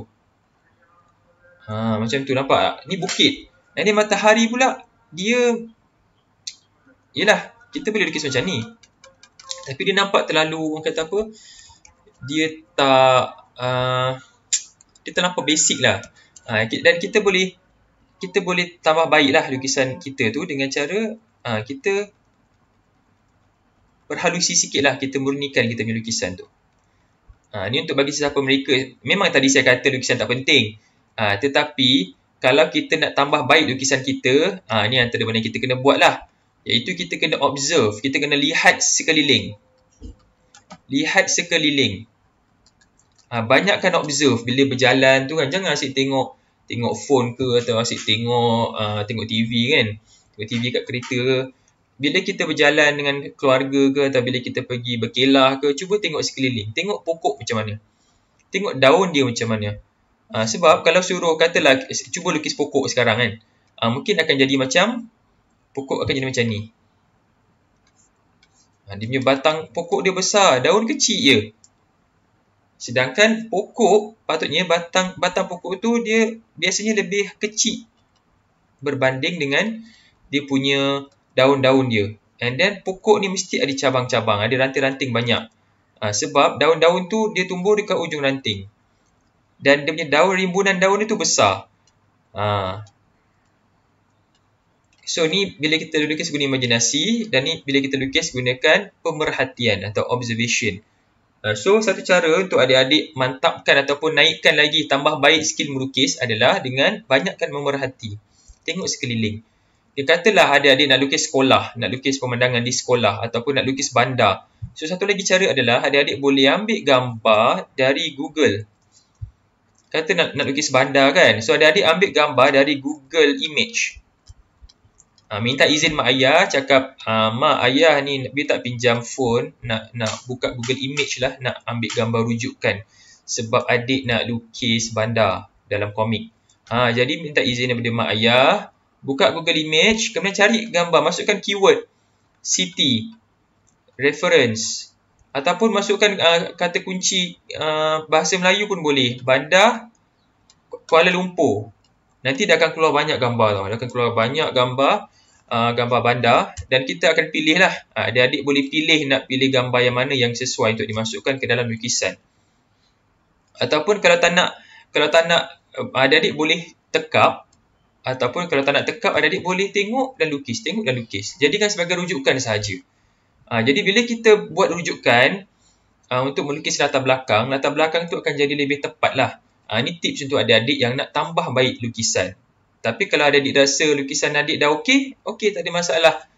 Yang penting macam tadi saya cakap, yang penting pembaca faham apa yang kita lukis tu. Kalau kita lukis kampung, pembaca nampak itu adalah kampung. Kalau kita lukis sekolah, pembaca tahu watak sedang berada dalam kawasan sekolah dan sebagainya. So itu latar belakang. Jadi kalau adik-adik keluar ke, pergi jalan-jalan dengan keluarga ke, atau pergi bercuti, banyakkan tengok sekeliling. So pada nanti kan, bila adik-adik banyak observe, banyak memerhatikan sekeliling, skill melukis adik akan meningkat juga. Seiring dengan peningkatan memori, ataupun seiring dengan bila kita banyak observe kan. Contoh kalau selama ni kita tak pernah tengok pokok dengan dekat lah. Kita macam tengok sekali imbas pokok kan. Sebab benda tak penting kan. Bila kita berjalan, kan ada banyak kita lalui pokok-pokok dekat kiri dan kanan jalan kan. Kita tak pernah tahu pasal pokok-pokok tu. Kita tak kisah pun pasal pokok tu. That's why bila kita nak lukis pokok guna imajinasi, biasanya pokok yang kita lukis tu dia jadi kurang tepat. Tapi kalau kita observe, katalah kita ambil satu masa untuk tengok betul-betul pokok tu, macam mana bentuk dia. Dari situ kita punya memori otak kita ni akan simpan image pokok tu, dan dia akan dimasukkan ke dalam imajinasi tu. So, imajinasi kita akan lebih bagus dan kita boleh melukis dengan lagi baik. Dengan lebih tepat. Itu dia. Boleh faham So, adik-adik banyakkan observe. Tengok sekitar kita. Lukis apa yang ada di sekeliling kita. Kalau rasa susah nak lukis latar belakang, tak ada masalah. Jangan down. Jangan berhenti berkarya. Teruskan berkarya. Ambil gambar dari internet. Buat rujukan. Buat pemerhatian. Boleh rujuk juga tutorial dekat YouTube. Banyak sangat tutorial nak melukis latar belakang. Semua tu tak ada masalah. Zaman sekarang ni adik-adik boleh banyak cabang untuk belajar. Untuk belajar melukis ni. Okey, boleh faham Baik. Kita teruskan. Okey, sekarang saya nak tunjukkan proses melukis satu kotak panel. Okey. Saya nak demo lah. Saya nak tunjukkan demo melukis satu kotak panel. Satu sahaja Okey, first kali kita kena lukis kotak panel lah. Kotak panel tu kalau boleh kemas. Kita lukis kotak panel guna pembaris. Tapi kalau kita nak lukis watak kan, jangan guna pembaris. Nak lukis watak jangan guna pembaris. Kadang-kadang saya tengok orang nak lukis, ada pelukis muda lah, dia nak lukis manusia kan, dia guna pembaris untuk lukis tangan, lukis badan. Kita nak lukis badan manusia, jangan guna pembaris. Kalau kita nak lukis badan robot boleh. Robot kan lurus kan, tapi tu pun saya tak galakkan. Sebarang benda dalam kotak panel, kalau boleh tak perlu guna pembaris. Gunakan pembaris hanya untuk lukis kotak panel sahaja. So kalau dalam kotak panel ni apa yang kita lukis guna freehand je lah. Tak payah guna pembaris. Okey, jadi kita lukis watak dahulu. Katalah. Jadi bila kita lukis tu, satu cara untuk kita lukis dengan lagi baik adalah kita buat lakaran dahulu. Lakaran dahulu. Kita ambil pensel, buat lakaran, tapi masa kita buat lakaran itu jangan tekan pensel. Kita gerakkan pensel tu dengan light, dengan ringan je. Jangan tekan, jangan tekan macam tu tau. Kita ringan-ringan je. Nampak tak? Ringan-ringan je. Dan jangan terlampau banyak sangat sketchy macam ni. Kadang tengok macam sketchy tau. Ni pun agak serabut. Nanti susah untuk kita lukis balik. Kita buat lakaran dahulu. Pastikan lakaran itu dia ringan. Maksudnya tak pekat sangat lah. Jangan tekan sangat. Dan dia macam jangan terlampau serabut. Contoh macam ni. Ni contoh je cara kita lukis. Okay, ni lakaran lah.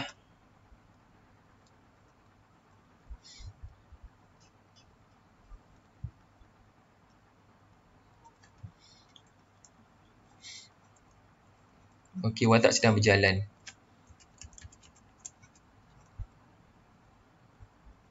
Okay, bila kita nak tunjuk watak berjalan, satu tangan dia ke depan, satu tangan dia ke belakang. Macam tu. Kalau nak lebih bagus, tangan kanan dia kita buat dia ke belakang. Supaya lebih jelas. Badan dia terdorong ke depan sikit.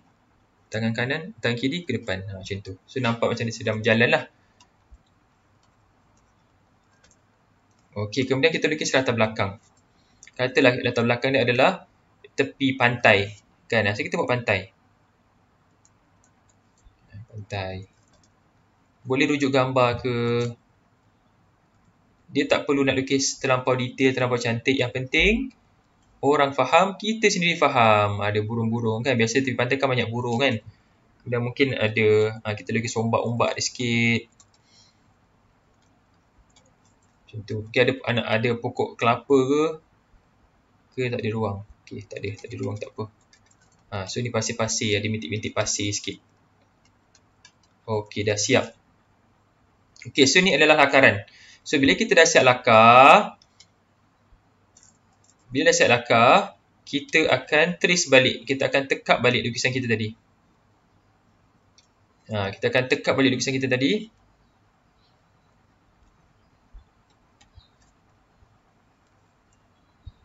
Kita akan tekap ikut lakaran tadi. So kalau adik-adik dah lakar guna pensel, adik-adik tekap balik gunakan pen. Ataupun tekap balik dengan pensil yang lebih pekat tau. Okey, kemudian kita lukislah.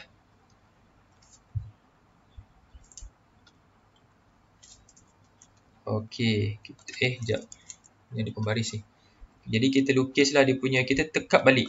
Tapi bila kita guna pen ni, kita kena pastikan kemas garisan. Kemas sikit lah berbanding lakaran. Biasanya lakaran ni dia banyak si garisan kan. Dia macam tak kemas sangat. Tapi bila kita nak lakar, nak inking tu, atau bila kita nak tekap balik guna pen tu, kita kena hati-hati sikit. Dia kena kemas sikit lah. Okey, kemudian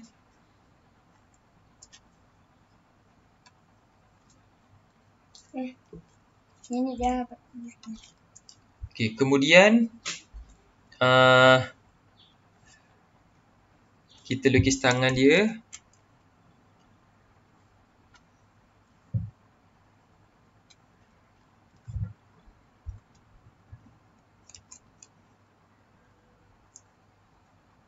Okey.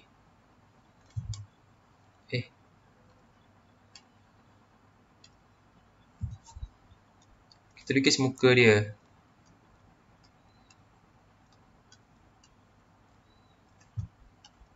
Dia tak mesti kita ikut betul-betul tau lakaran tu kan. Kita tak mestinya kita kena ikut macam betul-betul sebiji macam lakaran tu. Tak. Lakaran tu adalah rujukan sahaja. Kita boleh ikut ataupun tak. Maksudnya kalau kita tak nak ikut, kita kena improve lah. Benda tu kita kena improve. Okey, kemudian tambah background sikit. Biasanya kita lukis latar belakang ni, katalah kita dah lukis watak, kita nak lukis latar belakang, kalau kita guna pen tu mestilah dia punya saiz mata pen dia kecil sikit. Contoh kan, kalau kita lukis watak guna mata pen 0.5, mata pen 0.5, lukisan latar belakang kita boleh lukis guna mata pen 0.3. Dia nipis sikit. Sebab kalau tebal sangat, kalau latar belakang tu tebal, dia akan tenggelamkan watak yang kita lukis tu. Jadi kita lukis dia kecil sikit lah dia punya garisan dia tu. Nipis sikit garisan untuk latar belakang.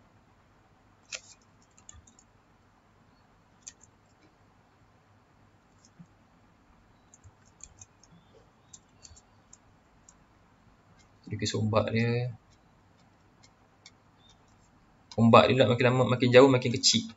Sebab benda yang jauh, bila benda tu jauh, makin jauh dia makin nampak kecil lah kan. Kemudian awan.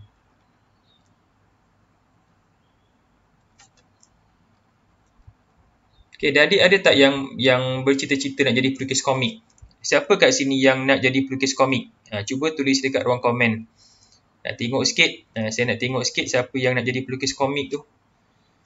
Okey, kalau ada nak jadi pelukis komik, okey, saya ada nasihat lah. Okey, nak jadi pelukis komik ni dia memang ada cabarannya. Tetapi biasalah, apa benda yang tak ada cabaran kan? Setiap benda ada cabaran. Nak jadi doktor pun ada cabaran. Nak jadi jurutera pun ada cabaran. Setiap benda ada cabaran. Komik ni pula ada cabaran-cabarannya lah yang tertentu. Yang penting adik-adik kena tahu kenapa adik-adik nak jadi pelukis komik. Kalau adik-adik katalah adik-adik minat sains, kan? Adik-adik minat sains dan adik-adik cemerlang kat sekolah, katalah adik-adik dapat keputusan yang bagus dan mak ayah adik-adik nak adik-adik jadi dan mungkin mak ayah adik-adik tak nak adik-adik jadi pelukis, katalah. So nak buat macam mana kan? So actually kita nak jadi pelukis komik ni tak mesti kita perlu jadi pelukis komik sepenuh masa tau. Kita boleh jadi seorang doktor yang melukis komik. Tahu tak? Kita boleh jadi seorang jurutera yang melukis komik. Kita boleh jadi seorang peguam yang melukis komik tentang undang-undang. Tak mestinya kita nak melukis komik, kita kena jadi pelukis komik. Tak mestinya. Tak mestinya kita kena jadi pelukis komik sepenuh masa kalau kita nak buat komik. Kita boleh jadikan komik ni sebagai hobi yang serius. Serius hobi. Macam saya dulu pun sebelum saya masuk bidang komik ni full time, saya adalah seorang tutor di UTM Skudai. Jadi saya bekerja sebagai tutor dan malamnya saya buat komik. Dan dia boleh. Malah saya, waktu awal saya masuk bidang komik, saya buat secara part time lah. Antaranya komik misi 8A, misi 10A. Waktu kami terbitkan komik misi 8A, misi 10A, saya sedang bekerja di UTM. Manakala Afiq pula dia masih bersekolah. Jadi kami buat benda tu secara separuh masa. Bila ada waktu terluang, kami hasilkan komik. Dan memang boleh terbitkan komik lah. Kami berjaya terbitkan komik walaupun ada kerja tetap masing-masing. Walaupun Afiq masih bersekolah, walaupun saya ada kerja tetap. Jadi itu pun dah membuktikan yang kita boleh hasilkan komik walaupun tak bekerja sebagai pelukis komik sepenuh masa. Kita boleh juga berkarya komik. Jadi kalau adik-adik, mungkin ada adik-adik yang mungkin ada potensi dalam bidang sains ke atau ada minat dalam bidang lain tapi ada bakat dan minat juga dalam bidang komik, saya sarankan untuk orang kata apa? Tak perlu nak jadi pelukis komik sepenuh masa. Tak perlu nak lanjutkan pelajaran dalam bidang seni grafik ke apa ke. Tu bagi saya lah, tu pendapat saya. Sebab bagi saya, bila kita ada orang kata contoh kita minat melukis komik tapi kita sambung belajar dalam bidang kimia ke, bidang fizik ke, bagi saya itu something yang baik. Itu something yang bagus. Sebab bila kita lukis komik, nanti kita akan lukis komik yang ada ilmu, yang ada isi tau. So sekarang ni kita dekat Malaysia ni, kita bukannya kekurangan pelukis komik, tapi kita kekurangan pelukis komik yang berilmu. Kita kurang pelukis komik yang berkelayakan. Kita bukannya kekurangan pelukis komik. Kita cuma kekurangan pelukis komik yang berilmu sahaja.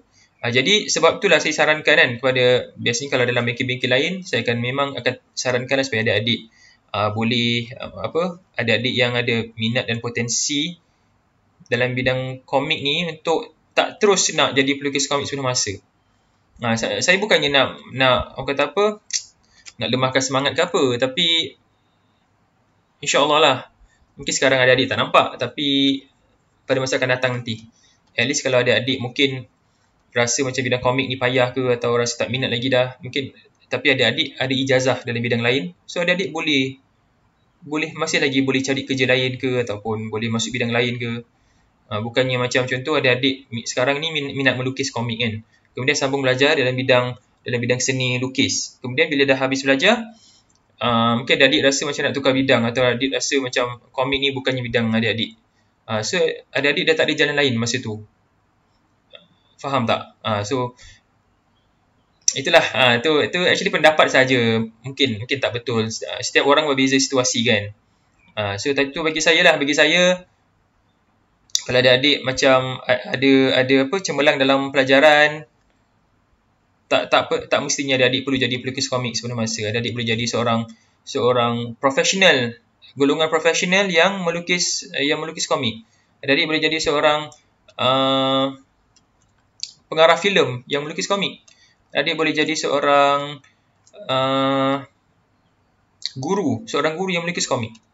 Pun boleh juga. Tak ada masalah. Sebab bidang komik ni dia tak perlukan sijil tau. Dia tak macam kita nak jadi doktor kan. Nak jadi doktor wajib ada sijil atau ijazah dalam bidang perubatan. Tetapi bidang komik tak macam tu. Kalau kita nak terbitkan komik, dia syarikat penerbit takkan minta ijazah ke, atau takkan minta sijil ke. Kalau kita nak terbitkan komik dengan syarikat penerbit takkan minta sijil, atau dia takkan tengok kita punya kelayakan. Yang penting dia tengok kita punya komik itu layak untuk diterbitkan ataupun tidak. Dia tak macam doktor kan. Katalah contoh saya nak apply jadi doktor dekat hospital. Bila diminta, dia tengok cuma ada ijazah dalam bidang kejuruteraan. Confirm lah ditolak sebab saya tak ada ijazah. Saya tak ada ijazah dalam bidang perubatan So bidang komik berbeza. Bidang komik ni dia tak perlukan sijil. Adik-adik kalau tak ada sijil pun, adik-adik kalau mampu melukis dengan baik, adik-adik boleh jadi pelukis komik. Faham tak?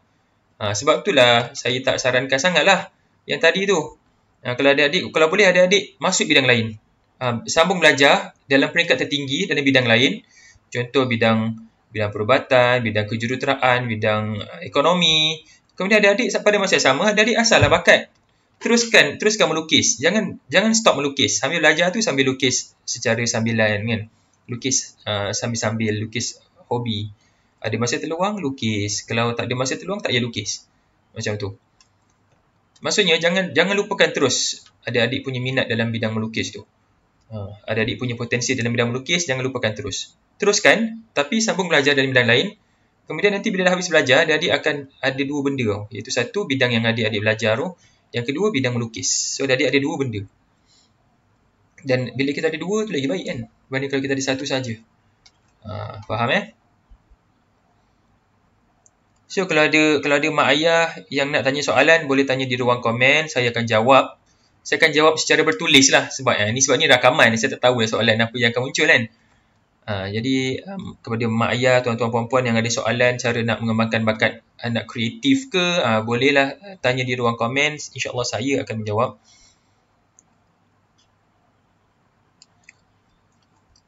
Sekarang saya sedang masukkan shading ataupun bayang.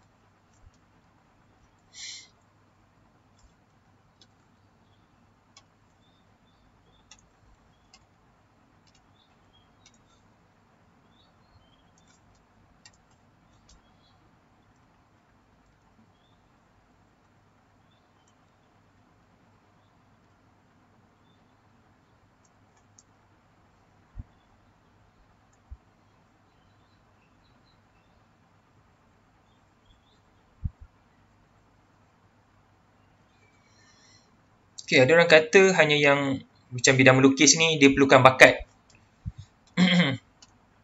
Dia actually tak semestinya bakat tu penting. Bakat itu penting tapi tak perlu. Dia bukannya keperluan, dia macam bakat tu adalah bonus. Dia kalau ada, bagus lah. Dia kalau tak ada bakat pun masih lagi boleh jadi seorang pelukis. Sebab bakat adalah, bagi saya definisikan bakat sebagai learning curve ataupun kelajuan untuk kita belajar sesuatu. Makin seseorang itu berbakat, makin pantas untuk dia catch up atau untuk dia belajar sesuatu perkara atau sesuatu kemahiran tu. Jadi dia berkaitan dengan kepantasan. Dan dalam bidang melukis ni, kepantasan bukannya sesuatu yang penting sangat. Yang penting lebih kepada, apa yang penting adalah apa yang penting dalam bidang melukis ni adalah minat sebenarnya. Minat dan usaha. Usaha tu penting. So seseorang yang berbakat boleh dikalahkan oleh seseorang yang kuat berusaha. Benda ni nampak klise tapi benda ni betul. Dan benda tu yang saya nampak dalam bidang melukis kat Malaysia ni. Memang selalu saya nampak orang yang berbakat ni kadang diorang akan stop tau. Somehow mereka akan berhenti melukis atau mereka berhenti belajar. Jadi mereka punya skill tu tak lagi berkembang atau tak lagi, orang kata apa, tak lagi meningkat lah dia punya tahap kemahiran tu. Tapi orang-orang yang mungkin dia start dengan skill dia biasa-biasa je. Dia lukis pun macam tak cantik sangat. Tetapi dia seorang yang rajin berusaha. Dia seorang yang sangat rajin berlatih kan. Dan akhirnya dia mampu untuk menghasilkan karya yang lagi baik daripada orang yang berbakat tadi tu. Sebab tu saya katakan bakat semata-mata ni dia tak cukup. Dia tak menjamin kejayaan bakat ni. Yang lebih penting adalah usaha yang konsisten. Usaha yang berterusan. Itu yang penting sekali bagi saya. Sebab itu, kalau kita nak serius dalam bidang melukis, penting untuk ada sokongan daripada mak ayah. Mak ayah kena sokong anak-anak yang kalau anak-anak tu nak berjaya dalam bidang melukis. Sebab kalau tanpa sokongan mak ayah, susah untuk anak-anak tu dia nak survive dalam bidang melukis ni. Walaupun hanya untuk lukis sambil-sambil ataupun lukis untuk hobi. Walaupun lukis untuk hobi masih lagi perlukan sokongan daripada mak ayah.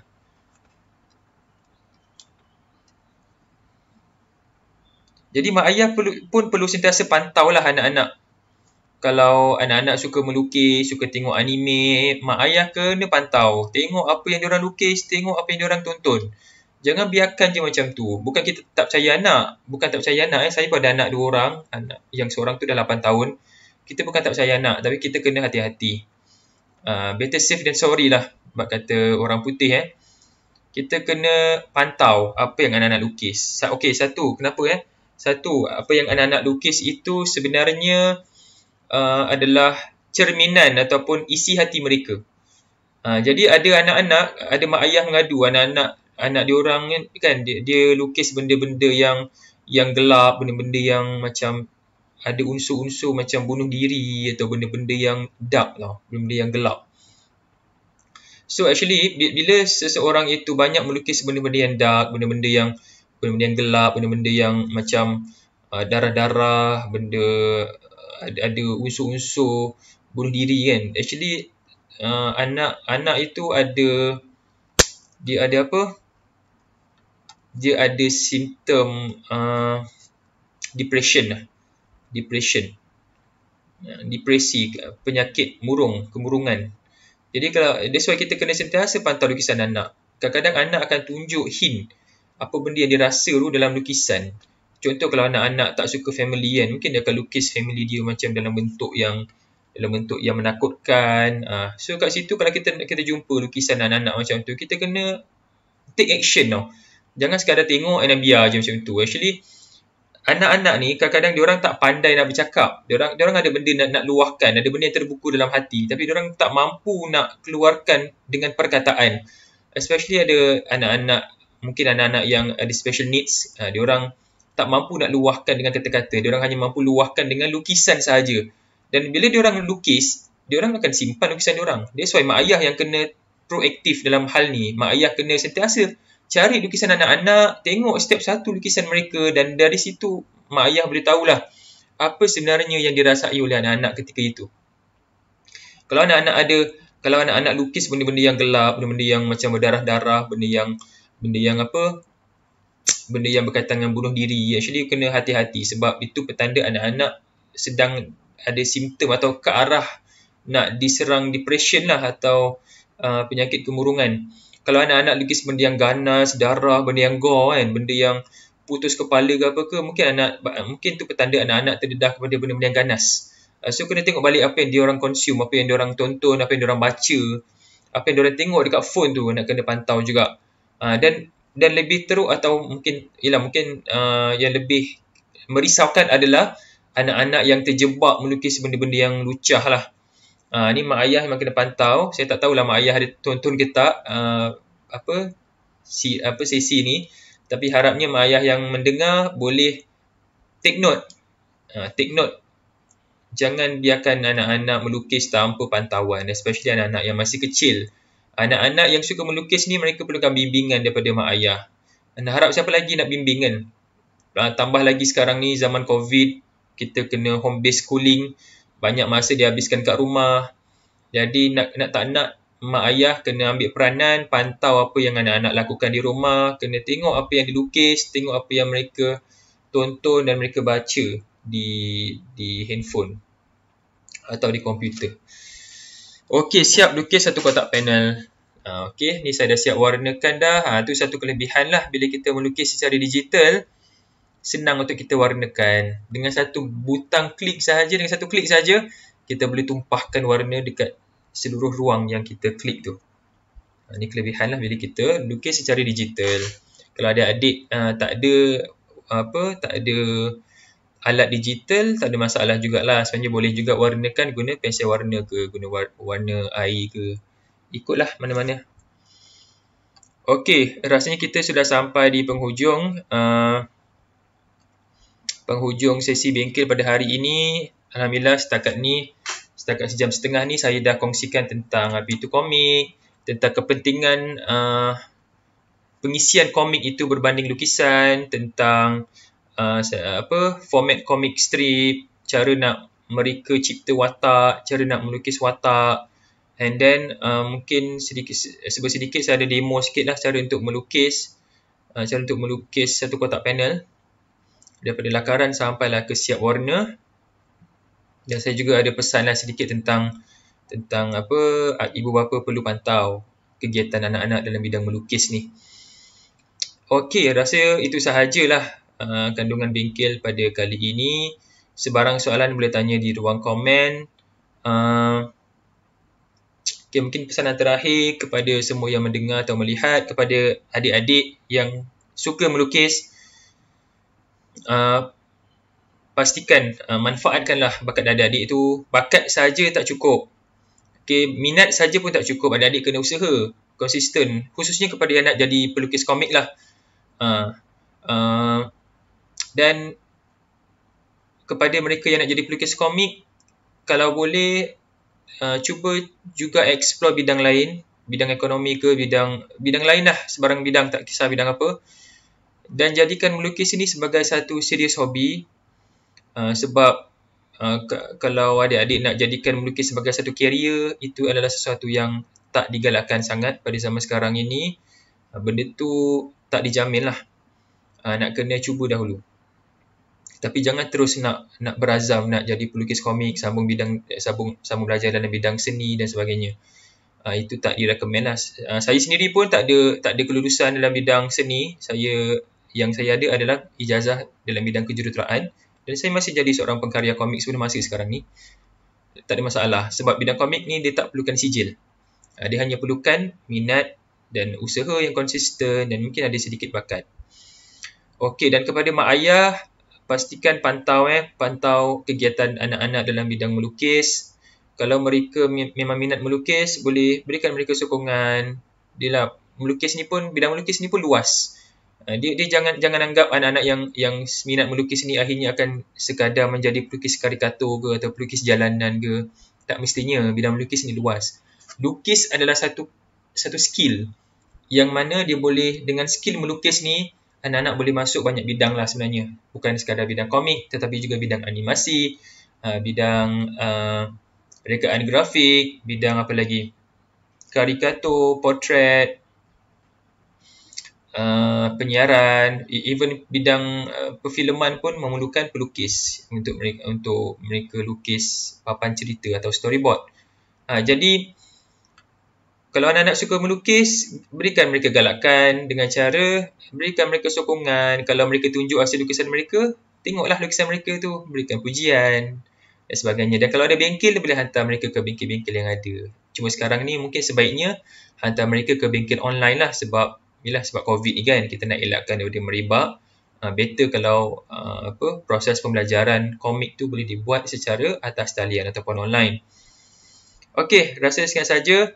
Terima kasih banyak sekali lagi kepada Perpustakaan Negara atas jemputan ini. Saya nak minta maaf lah kepada semua kalau ada salah dan silap, dan diharapkan adik-adik, tuan-puan ada belajar sesuatu yang baru pada hari ini. Dan kalau ada soalan, masih lagi boleh bertanya di ruang komen. InsyaAllah saya akan cuba untuk jawab mana yang saya mampu. Okey, akhir kata, terima kasih. Hidup mesti bermisi. Okey. Assalamualaikum warahmatullahi wabarakatuh. Jumpa lagi di lain waktu dan tempat, insyaAllah. Bye-bye.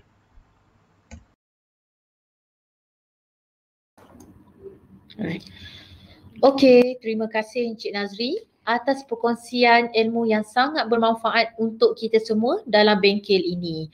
Kita pun dah tiba di penghujung program, jadi Kak Nat harap penonton dapat sedikit ilmu dalam penghasilan komik, sebab Kak Nat pasti ilmu ini sangat berguna kerana tak mudah untuk seseorang itu menghasilkan sebuah komik yang berkualiti tanpa mempunyai asas lukisan yang betul. Sebelum kita mengakhiri program pada hari ini, Kak Nat nak minta jasa baik penonton-penonton semua untuk mengisi borang di link maklum balas program yang tertera di ruangan komen Facebook. Ini kerana digunakan untuk memperbaiki mutu program, dan sebarang cadangan atau idea juga boleh ditulis pada link tersebut. Sekian saja daripada Kak Nat dan Perpustakaan Negara Malaysia. Sehingga kita bertemu lagi di lain hari. Assalamualaikum dan terima kasih. Bye.